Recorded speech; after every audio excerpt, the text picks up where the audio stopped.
இப்போ பார்த்திங்கன்னா 3 டேங்க் வச்சுருக்கோம். 3 1000 லிட்டர் டேங்கு.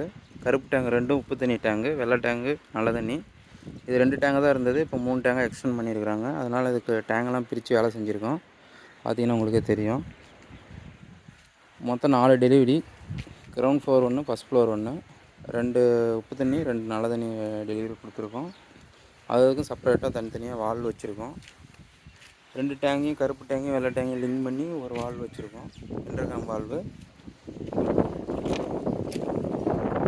ஊத்தர் லைன் பாருங்கள், இன்லெட் பார்த்துங்க, தனியாக நல்ல தண்ணிக்கு இன்லெட் கொடுத்துட்டோம்.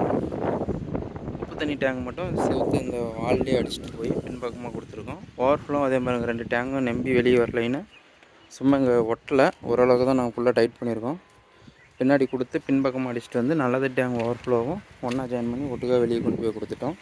மொட்டை மாடிக்கு பிடிக்கிறதுக்காக ஒரு லைன் போட்டு ஜாயின் பண்ணி அங்கே கொடுத்துருக்கோம். துணி துவைக்கிற கல்லுக்கு மேலே மொட்டை மாடியில் துணி துவைக்கிறதுக்கு.